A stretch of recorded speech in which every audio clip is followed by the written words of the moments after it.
নষ্ট করতেছে, আছে কি নাই? এগুলো বলার দরকার আছে কি নাই? এগুলো বললেই কয় হুজুররা হুজুরদের বিরুদ্ধে গীবত করে। আমি এক গীবত না, এটা জাতিকে সচেতন করতে হবে। ইদানিং একটা ভিডিও ভাইরাল হয়েছে, একটা আছে জাহাঙ্গীর হুজুর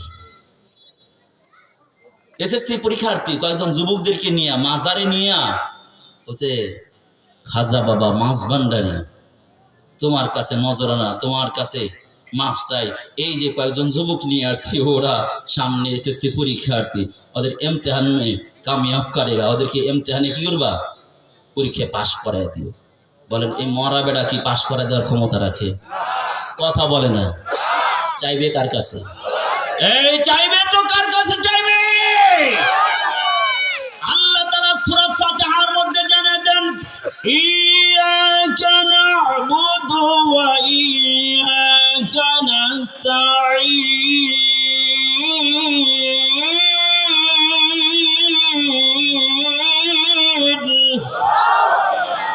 আল্লাহ তোমারই ইবাদত করি, তোমারই দাসত্ব করি, তোমার কাছে সাহায্য চাই। সাহায্য চাই কার কাছে? আমার ভাইরা, কথা সামনে যে কথা বলবো অনেকেরই খারাপ লাগতে পারলে খারাপ লাগলে লাগুক, কিন্তু হক কথাটা বলতে হবে। তুমি যদি আশিকে রসুল হও আর দাবি করো আমি রসুলের প্রেমিক, রওজায় গিয়া যদি আল্লাহ রসুলের কাছেও সাহায্য চাও, বলে তারপরেও কিন্তু কুফরি হবে। আমার ভাইরা, সাহায্য করবে তো কে করবে? জোরে বলেন না, কে করবে? সাহায্য চাইবা তো আল্লাহর কাছে সাহায্য চাইবা। পৃথিবীর কেউ সাহায্য করার মালিক না। সাহায্য করার মালিক কে? সাহায্য করার মালিক আল্লাহ। অন্য কেউ সাহায্য করতে পারবে না দোস্ত। এই জন্য সাহায্য চাইতে হবে তো আল্লাহর কাছে সাহায্য চাইতে হবে। আর দু একটা কথা, যত কুফরি কথার দিকে চলে আসছি, কথাটা দু একটা কথা মেসেজ দিয়ে সামনের কথা শুরু করব। ভাইয়েরা আমার, আমরা অনেক সময় বলি, ফোন দিয়া বলে দোস্ত কেমন আছো? আলহামদুলিল্লাহ। কথা বলা শুরু হয়েছে, কথা বইলা শেষ দিকে এবার যখন ফোন রাখবে তখন বলে দোস্ত রাখলাম, ভালো থাইকো। কয় কি কয় না? জোরে বলেন। এই কথাটা সম্পূর্ণ কুফরি কথা। আজকের থেকে খেয়াল করুন, আর জীবনে বললেন না। বলেন তো, ভালো থাকা এটা আল্লাহর এখতিয়ারে না বান্দার এখতিয়ারে? তাহলে তুমি কেমনে বললা ভালো থাইকো? এই কথা বলার দরকার ছিল গো দোস্ত। রাখি দোয়া করি আল্লাহ তোমারে ভালো রাখু। কথাটা বলবে এভাবে, দোস্ত রাখলাম আল্লাহ তোমারে ভালো রাখুক, কিন্তু এইভাবে কথা না বললে কয় দোস্ত রাখি ভালো থাইকো। বলে ভালো থাকা আর না থাকা বান্দার কোনো এখতিয়ার নাই। জোরে বলেন ঠিক কি ঠিক না? এই ধরনের কথা বলা কুফরি। আর একটা কুফরি কথা আমার ভাইরা বলি আমরা সচরাচর, বলে মৃত্যুর লগে পাঞ্জা লড়তেছে। এই কথাটা বেশি বেশি খবরে বলে, সাংবাদিকরা বলে। কোন নাফরমান জানি না সর্বপ্রথম কথাটা চালু করছে। ভাই আমার ভাইরা, সমাজের মধ্যে কুফরি কথা বাইরে ব্যাপক হয়ে গেছে। কি হইতেছে? অমুক ব্যক্তি কিন্তু মৃত্যুর লগে পাঞ্জা লড়তেছে। ভাই মৃত্যুর লগে পাঞ্জা লড়ার পৃথিবীর কেউ নাই। মৃত্যু দেয় কে? আল্লাহ দেয়। মৃত্যুর কাজ ঘটায় কে? আজরাইল। বলেন দেখি, আজরাইলের লগে পাঞ্জা লড়বো, মোকাবেলা করবে এমন বাপের বেটা পৃথিবীতে কেউ কি আছে? বলেন এই কথাটা কুফরি কথা। এই জন্য আজকের থেকে এই ধরনের কথাকে আমরা সমর্থন করব না। এই ধরনের কথাকে আমরা পছন্দ করি না, বলবো না। জোরে বলেন ঠিক ঠিক না?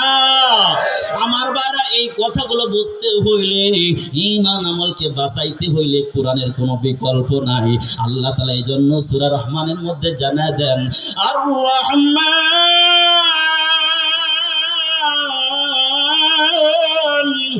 আল্লামাল কুরআন খালাকাল ইনসান।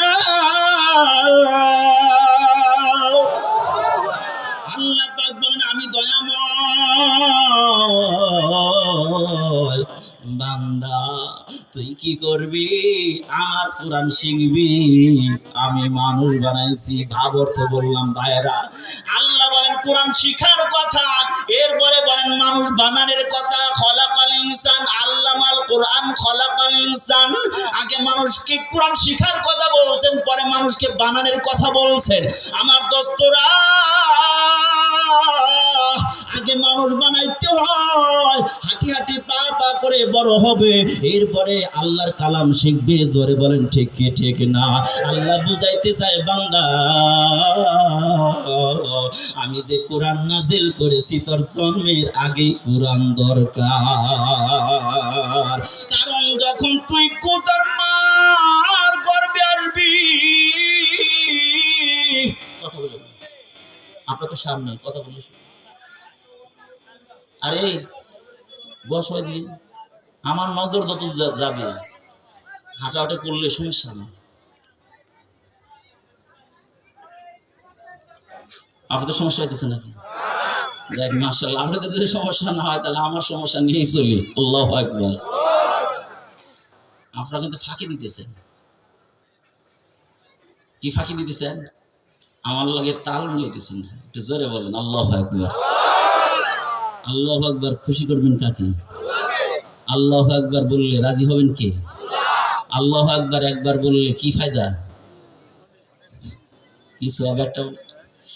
আল্লাহু আকবার বলবে বান্দা, বলতে দেরি জান্নাতের মধ্যে আল্লাহ তাআলা তার জন্য একটা গাছ লাগাইতে দেরি করেন না।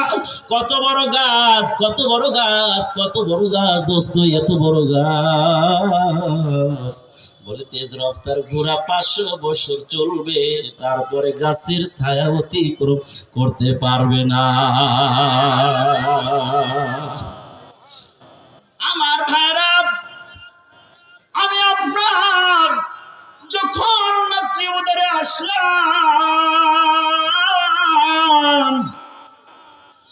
মাতৃ উদরে আসলাম, তখন আমার বাবার জন্য জরুরি হলো হালাল কামাই করে আমার মারে খাওয়ানো। কারণ হইল আমার মায়ের পেটে আমি যখন রক্তপিণ্ড ছিলাম, তখন কিন্তু আমার বাবার কামাইয়ের টাকার বলে খাদ্য খাওয়ার পরে কিন্তু আমি আস্তে আস্তে বড় হয়েছি। এই জন্য একজন সন্তানের অধিকার, যখন মাতৃ উদরে থাকবে তখন সন্তানকে হালাল খাওয়াইতে হবে, মাকে হালাল খাওয়াইতে হবে দোস্ত। এরপরে সন্তান বড় হয়ে গেছে, সন্তানকে শিখাইতে হবে আগে কি, জোরে বলেন? কোরআন শিখাইতে হবে। আর সন্তান সর্বপ্রথম যে কথাটা হবে, ওই কথাটা হবে আল্লাহ। জোরে বলেন কি শিখাবেন?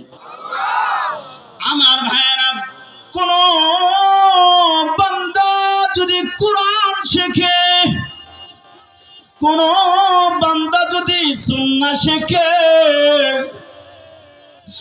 এই বান্দার মধ্যে আল্লাহ তাআলার এমন ভয় ঢুকে যাবে, এমন ভয় ঢুকে যাবে, এমন ভয় ঢুকে যাবে। বলে প্রকৃত যে আলেম হবে, প্রকৃত যার ইলম থাকবে, প্রকৃত কোরআনের জ্ঞান যাদের মধ্যে থাকবে, গোটা পৃথিবীও তাদের যদি হাতে দাও, এরপরে একটা টাকাও তারা আমানতের খেয়ানত করবে না। আমার বারা মনে পড়ে গেল একটা ওয়াকিয়া বলি তাহলে। হযরত ওমর একজন সাধারণ একজন ছাগলের রাখাল ছিল রে দোস্ত। ছাগলের রাখাল হযরত ওমর ছিলেন অনেক লম্বা।